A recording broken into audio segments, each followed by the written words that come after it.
My name is Harper Lane. And I haven't breathed properly in 127 days, not since the fall. Not since the ambulance. Not since the silence that followed the screaming stopped making any sound. They tell you grief comes in waves, but what they don't say is that some waves don't break, some just hold you under. I came back to the ranch because there was nowhere else to go and no one left to keep me in the city. No job I cared enough to fight for.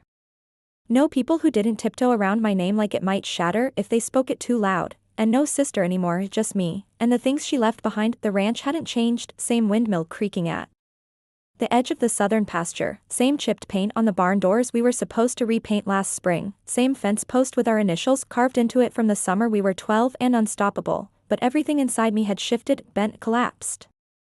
In ways no one could see, the truck doors groaned when I slammed them shut. My boots kicked up dry dust on the walk to the porch. I left my bag by the steps and stared out toward the stables I hadn't entered since the funeral. I didn't plan to go near them now, I wasn't ready, would probably never be. Then I saw him, and not a memory, not a ghost on a horse, but not one I recognized, huge, dark as storm clouds, standing alone in the far paddock, like some forgotten god carved out of wind and thunder. His muscles shifted beneath his coat as he moved, slow, deliberate, and his eyes were already on me. "That's Atlas," the ranch hand, Cole, told me when he came around the barn an hour later. "Rescue case. Picked him up 3 weeks ago. Can't get near him. Won't let anyone ride. Barely lets us feed him." "Why is he here?" I asked. Flatly, "Because I didn't want to shoot him," Cole said. "And I thought, maybe this place could help." I didn't answer, because deep down, something ugly curled in my chest, a feeling I didn't want to name, because I knew something about broken things too, and not all of them get fixed. That night, I didn't unpack, I didn't eat, I sat on the floor in the room we once shared, back pressed to the door like it was the only thing keeping the memories out. I found her sweatshirt in the closet, still smelled like the shampoo she used, still had her name stitched on the inside tag. Jo, short for Joanna. My twin, the brave one. The loud one. The better writer. I closed the door to that room and slept on the couch instead. Or tried to. Sleep didn't come anymore, not really. Sometime near dawn, I heard hooves, not just pacing, running. I jumped up, heart pounding, and looked out the window. Atlas was no longer in the paddock, the gate hung open, and he was gone. I found him 30 minutes later, standing in the backyard, facing the porch, facing me, like he'd come looking for something, for someone. He didn't run, didn't flinch, didn't look lost. He looked like he belonged, which made no sense, because no one, nothing, should look at me like that anymore, and not after what I'd done. I walked down the steps slowly, hands out. "I don't know who you think I am," I murmured, "but I'm not the one you're looking for." He blinked, shifted his weight, but didn't move. "You should have stayed in your pen," I said, louder now. "You don't belong here. I don't want you here." Still nothing. I threw a rock. It landed near his front hoof with a thud in the dirt. He didn't flinch. He just lowered his head slightly, like an apology I didn't deserve, and then he turned around and walked himself back toward the pasture. Cole fixed the gate later that morning, found it bent, he muttered. Like something pushed it from the inside. "You think he wanted out?" I asked. He shrugged. "Or maybe he wanted in." That afternoon, I avoided the stables again, but I could feel him watching me from the field. I tried not to look, but every time I stepped outside, there he was, unmoving, silent, a statue of muscle and breath and something unspoken. Later, I sat on the porch steps with my knees tucked to my chest and whispered the truth into the wind. "I killed her." It was the first time I'd said it out loud. I told her the trail was fine. I said the ridge was dry. My voice cracked. My nails dug into my jeans. She trusted me. She always did. The wind didn't answer, but I felt it stir behind me, and when I turned, he was there again, closer this time. No fence between us, just 20 feet of dry earth and one broken girl who couldn't stop breaking. I stood fast. "Go," I whispered. He didn't move. I shouted, "Go." He didn't even blink. I picked up a broom handle leaning near the porch and smacked it hard against the railing. The crack echoed through the valley, and still, he stood there motionless, like he'd already seen the worst of me, and wasn't afraid that night. I dreamed of falling, of riding fast, too fast out of Joe's scream echoing down the ravine, and of a giant black horse standing at the bottom, looking up, eyes glowing like embers in the dark. The next morning, I woke shaking, hands numb, breath too shallow. Like always, I stumbled outside, desperate for air, and nearly ran straight into him. Atlas thought he was standing right at the bottom of the steps, closer than ever, too close. I froze that he watched me, not tense, not threatening, just present as if he'd been waiting for the exact moment I broke enough to stop pretending I hadn't already shattered. I can't do this, I whispered, and then, louder, I can't do this. I expected him to bolt, walk away, but he didn't. He just stood there, solid, unmoving, and in that moment, I hated him for it, for not leaving, for seeing me. I turned and fled back inside, slammed the door behind me, slid down to the floor, and gasped for air, and all I could think was, he's not afraid of my pain. But I am. I didn't leave the house for 2 days, not even to check the gates. Not to see if he was still there. I kept the curtains half closed and lived on black coffee and instant soup. Anything that didn't require thought, or presence, or breathing too deeply. I didn't want to know if Atlas had gone, because part of me needed him to stay. And part of me knew I couldn't survive if he had died. On the third morning, the fog came thick, low, clinging to the ground like ash from something that had burned and wouldn't stop smoldering. I stood by the window with my fingers pressed to the glass and watched as the world disappeared one blade of grass at a time. The paddock was gone, the trees were gone, even the barn faded into a shape rather than a place, but I could feel him out there, like the air had weight. Like the fog itself knew his name. I didn't dress properly. Just shoved my arms into a sweatshirt and pulled on my boots. I needed to see him, even if he wasn't real, even if he'd never really been there at all. The path to the stables was damp and silent. The only sound was the squelch of my boots against the soft ground and the whisper of my own breath in the back of my throat. I reached the main barn, opened the door slowly, and peered inside. Empty, and dust shimmered in the stale light. Nothing moved, but the hay was disturbed, and the back stall door was open. I stepped outside again and turned toward the fog. Atlas? No answer. Of course not, but then, a shape, moving slowly through the mist. Heavy. Calm. A horse. He emerged from the fog like a memory I hadn't earned. His coat was wet with dew, his mane tangled, but his eyes, oh God, those eyes, they were fixed on me like I was the only thing holding the ground together. He walked until he was 15 feet away, and stopped. Closer. No threat, just there, watching, waiting. Why are you following me? I asked aloud. He didn't move. Didn't even blink. Do you think I can help you? I said bitterly. I can't even help myself. The wind shifted slightly. A crow called in the distance. Atlas lowered his head, not in submission, but in quiet understanding. I stepped closer. Just one pace. He didn't move. Another step, still calm, but when I raised my hand, instinctively, foolishly, he turned his head, not away, toward me, and the breath caught in my throat like wire. He took one step forward, and then another. I froze. He stopped, and we stood like that, 6 feet apart, with more between us than just air, grief, shame, memory, but no fear. Not anymore. Back inside the house, I opened a journal I hadn't dared touch since Joe died. Her journal. It had been hidden under the dresser, buried in a box of old grooming tools and dried up markers. I don't know why I kept it, maybe because throwing it away felt like letting go of the last part of her that had been real. I flipped to the last page she ever wrote on. Atlas came in last night. Spooked everyone except me. There's something in him. Not rage. Not wildness. Just sadness. I know what that feels like. I think he does too.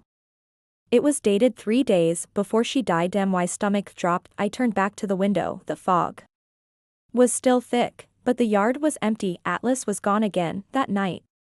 I dreamed of Joe for the first time since the funeral. She was standing barefoot in the pasture, her hair tangled in the wind, her hand resting gently on Atlas's shoulder. They looked like they belonged together, wild, strong, whole. I walked toward them in the dream, but every step I took made the ground fall away behind me.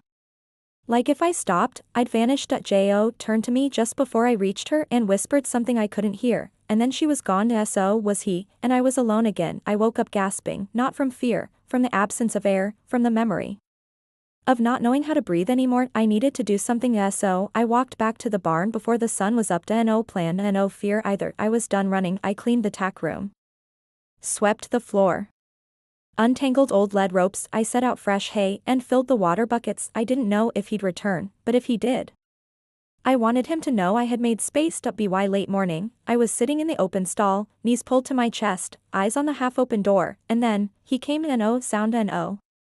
Just a massive body stepping slowly through the light. Atlas. He didn't hesitate. He didn't test me. He just walked in, lowered his head, and stood, close enough that I could hear his breathing.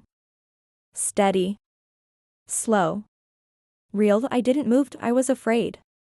One wrong blink would break the spell. He stood with me like that for almost an hour. Neither of us moved, neither of us needed to, and for the first time in 129 days. I felt the faintest stir of breath deep in my chest that didn't hurt. When he finally turned to leave, he did it slowly. Point one glance back over his shoulder. Point one final look that said, "I'll wait." But not forever, and then he disappeared into the light. I returned to Joe's journal that afternoon, found one more page, tucked into the back cover, folded in half, written on a receipt, "If I'm not back by sunset, tell Harper she was always the braver one." Not because she didn't fall, but because she always got back up. I never told her that. I hope she knows now. I pressed my forehead to the page and wept until the ink ran, and when I lifted my head again, I could breathe, not fully and not freely, but enough that I stepped outside as the last light bled across the sky. Atlas was standing at the edge of the porch steps, silent, still, like he'd never left, like he'd been waiting for me all along, and I whispered, "I think I'm ready." There's a strange stillness that happens just before you fall, a kind of breathless moment when your body already knows it's too late, but your mind is still trying to hold on. I didn't plan to go into the north field that morning, but something had shifted. I mean him, everything. The fog was gone, replaced by sharp autumn sun and the kind of wind that carries secrets in its teeth.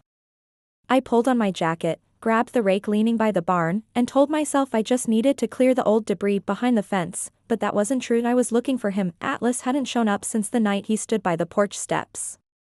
Like a shadow carved from my guilt. 2 days. No hoofprints. No breath in the dark. No weight pressing into the space beside my grief, and I hated how much I missed him. I reached the edge of the field and started clearing branches from the last storm. It was mindless work, heavy, physical, safe. I didn't have to think about anything until I stepped wrong. My boot caught under a buried root, the ground tilted sideways, and I was falling. I hit the earth hard, breath knocked from my lungs like a punch I didn't see coming. I tried to move, tried to sit up, but my leg was trapped beneath the rake, twisted painfully. I lay there gasping, staring up at the sky as the cold started seeping through my coat, and then I heard him at first. I thought it was just the wind, but then the sound of hooves, heavy, deliberate, came closer. I turned my head, and there he was, Atlas, standing just at the edge of the hill, framed by trees, his coat shining like midnight fire under the sharp morning light. He saw me, and for a moment, everything inside me froze. Would he run? Would he bolt, startled by the sight of me sprawled in the grass like prey? No, he walked, slowly as steadily as straight toward me. I tried to sit up again, panicked now, heart pounding. "Atlas," I rasped. "Don't, I'm okay. I'm fine." But I wasn't. I couldn't move. The pain in my leg was white hot, and my arms were shaking from the effort of holding myself up. He stopped 3 feet away, lowered his head, snorted once, as if in quiet concern, and then, he did something I didn't expect. He dropped to his knees, and lay down, right beside me. My first reaction was pure fear. He was massive, at least 1,300 pounds of muscle and bone and unpredictable power. And now he was right on top of me, his body pressing into mine from the hip down, pinning me gently but firmly into the earth. I couldn't move, I couldn't breathe, panic bloomed in my throat like smoke. "Atlas," I gasped. "Get up. You're crushing me." But he didn't shift, didn't press harder. He just stayed. His weight wasn't painful, not exactly. It was there, real, undeniable, like gravity had chosen sides, like the world had finally decided to hold me down before I floated away completely. I didn't understand what was happening, not until I noticed something. His chest was rising, slowly, deliberately, and my own breath, shallow and panicked, started sinking with his inhale. Exhale. Inhale. Exhale, like he was teaching me, like he was saying, "This is how you breathe." Again. The tears came fast, hot, blinding, all the things I hadn't said. All the guilt I hadn't let go of. All the pain I'd buried beneath "I'm fine." It broke through like floodwater, and I sobbed, shaking, silent, and he didn't move. He didn't retreat. He just kept breathing with me, warm, solid, alive. Minutes passed. Maybe more. The sun climbed higher, birds began singing in the trees again, and my breathing slowed, evened out. I wasn't okay, not even close, but I wasn't drowning anymore, because he had come, because when I couldn't carry myself, he had done it for me, not by lifting. By pressing down. By being there. Eventually, Atlas stood, not suddenly, not violently. He shifted his weight off of me carefully, like he knew exactly how fragile I was in that moment. He nosed gently at my shoulder, and I reached up, fingers brushing his muzzle for the first time without hesitation. "You're not just a horse," I whispered, and he blinked, once, slow and deep and full of something I still didn't understand. Cole found me a little later, limping up the hill with Atlas walking quietly beside me like a shadow. "What happened?" he asked, eyes wide at the sight of us. "I fell," I said simply, and he found me." That was all I said, and all I needed to. I spent the afternoon in the paddock with Atlas, sitting on the grass, my leg elevated, watching him graze a few feet away. Yet he didn't leave, not once, even when Cole tried to call him over, even when the other horses whinnied from the stables. He stayed beside me as if he'd appointed himself guardian of the one person who no longer believed she was worth saving. I opened Joe's journal again that night. I read everything, every word she'd written about Atlas, her notes, her sketches, her observations. He carries weight differently. Like he's built to hold grief. Like he understands it. Like he was born from it.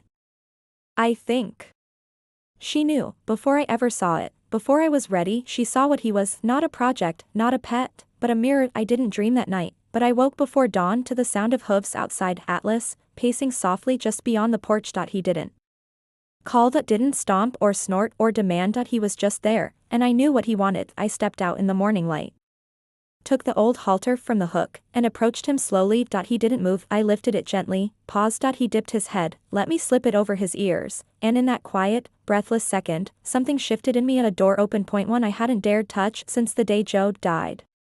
And I whispered, "Okay." We walked together toward the barn, and no resistance and no tension, only trust, and somewhere between the breath I took and the one he gave me back, I realized something. I didn't fall because I was weak. I fell because I stopped carrying it all alone. And he got on top of me, not to crush me, but to keep me from floating away. Some weight you carry so long, you forget it's there. You build your life around it. Sleep next to it. Speak through it. Until one day, something refuses to move, and suddenly, it's the only thing you feel. I thought that morning would be easy. It had been 3 days since the fall in the North Field. 3 days of slow breaths, careful steps, and silent understanding between Atlas and me. He followed me now. Everywhere, from the paddock to the porch. From the barn to the creek. Like he was tethered to something inside me I hadn't meant to show. I was getting used to him, used to the shadow of him beside me, used to feeling his presence just behind my shoulder like a second heartbeat. But that morning, something changed. It started simple. A walk down the old river trail. And I used to ride it every spring when the snow melted and the valley came back to life. There was one bend in the trail, narrow, overgrown, roots like veins, where the slope dropped off steeply to the creek below. The place she fell, the place I never went back to until now. I didn't plan it. I didn't want to go there. But Atlas turned down the trail on his own, and I followed. The wind picked up as we walked, leaves rustled high in the trees, the scent of water filled the air, clean, cold, familiar. And then, just as we reached the bend, Atlas stopped dead still, ears forward, neck tight, breath slowed out. He knew I froze. The slope to the left dropped sharply, crumbled with dry stone and tangled roots. The tree Joe hit still leaned there, half split from the impact. Nothing had grown over it, nothing had changed. Time hadn't touched this place, except to make it colder. Atlas didn't move. I tugged gently on his lead rope. "Come on," I whispered. "Not here." He didn't budge. I pulled harder, still nothing. His hooves were rooted to the path, as if he'd become part of the ground. "Please," I said louder, "let's go." I walked to his side and tried nudging him forward. He wouldn't move. I circled him, tugged again, nothing. He looked at me, and I knew he was waiting, not for me to pull harder, not for me to force the moment, but for me to finally say what I hadn't said, what I couldn't say. "I'm not doing this," I snapped, stepping back. "I'm not falling apart again. Not out here." He lowered his head slightly. A breath escaped him, long, low, almost disappointed. I felt heat rise in my face. I know what you want, I said, my voice shaking. You want me to talk. To face it. My hands balled into fists. You think I haven't tried? You think I didn't see what happened that day? Atlas blinked, unmoving. I was supposed to go first, I choked. That's the part one never tell anyone. The words tasted like rust. She let me lead the trail every year. But that day, I was tired. I told her to go first. I said I'd catch up. I looked at the slope.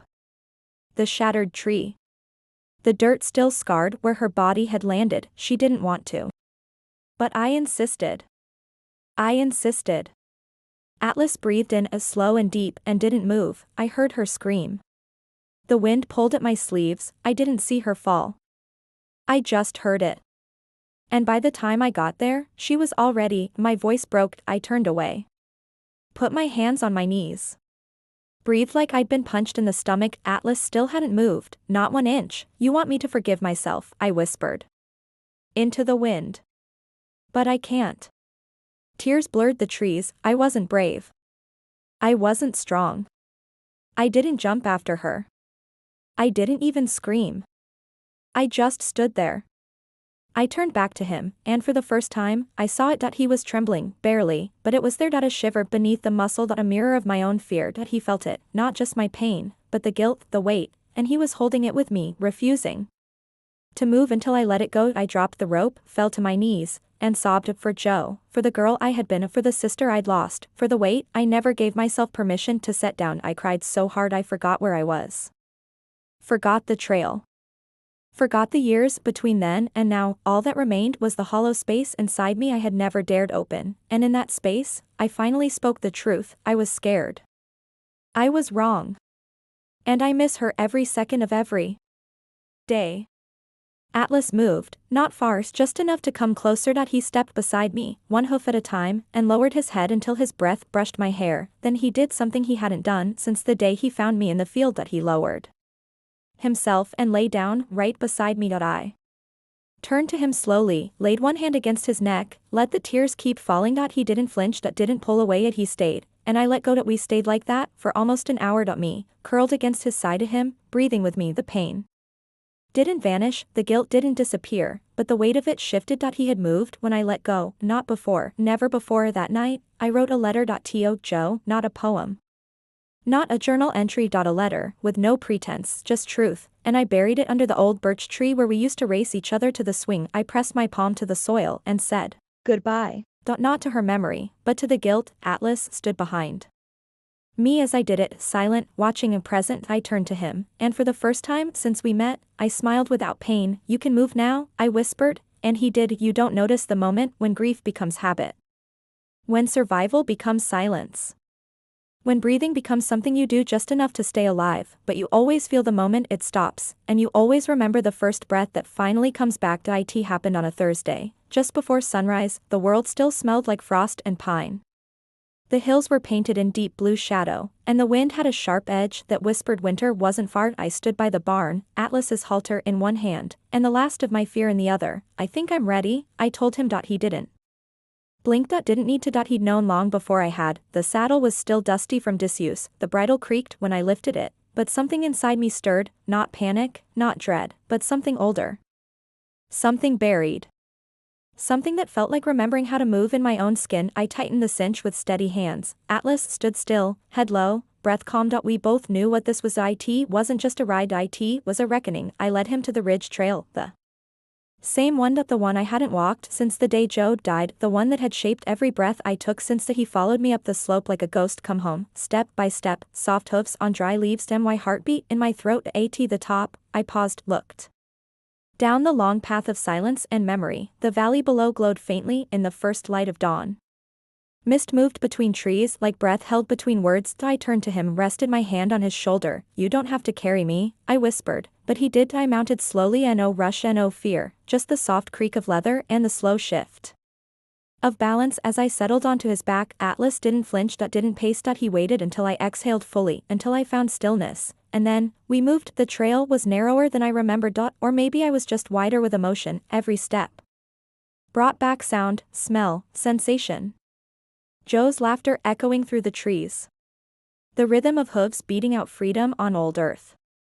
That split second when everything was still, and then everything was gone, I gripped the reins tighter. Atlas felt it, slowed his pace, and no rush, only presence, only breath. When we reached the bend, the place where her life ended and mine fractured, I thought I'd break again, but I didn't, because this time, I wasn't alone. I dismounted, let the reins fall, stood at the edge of the drop, where the land still bore the scar of that day, and I breathed, not shallow, not guarded. A full breath. In, out. Alive. I miss you, I said into the trees, and the wind carried it back gently. Atlas came forward, brushing his muzzle against my back, once, softly, not pushing and not rushing, just with me. I sat down right there in the dirt, legs folded, palms open on my knees, and I closed my eyes. I saw Joe, not falling and not broken, but riding ahead, laughing, the wind in her hair and the sun on her face. I saw me, younger, braver than I gave myself credit for, and I saw this moment, this stillness, as the place where we both finally found peace. When I opened my eyes, Atlas had laid down beside me, not to trap me, not to anchor me, but to rest with me. To mirror stillness. To hold space. To be what no one else had dared to be since she died. A witness. We stayed on that ridge until the sun was high enough to turn the mist to gold, until my breath came easily, until silence felt like comfort instead of punishment. Then I stood, and whispered, let's go home. The ride back was effortless, like floating, not because the grief was gone, it never truly leaves, but because I wasn't trying to outrun it anymore. Back at the barn, I brushed him down with slow, reverent strokes. His coat was warm beneath my hands, solid, alive. He turned his head to look at me, and I smiled. You found me, I said, and though he didn't answer, he didn't need to. I felt it in the space between us, in the way the wind no longer howled through me, in the breath I could finally take without flinching. That evening, I returned to the porch, Joe's old notebook in my lap, and for the first time, I didn't cry when I opened it. I wrote one last entry. I let him in. And when I did, I found what you were trying to teach me all along. That love doesn't end when a heart stops. That grief isn't something to carry. It's something to breathe through. And that sometimes, the ones we lose send something else to catch us when we fall.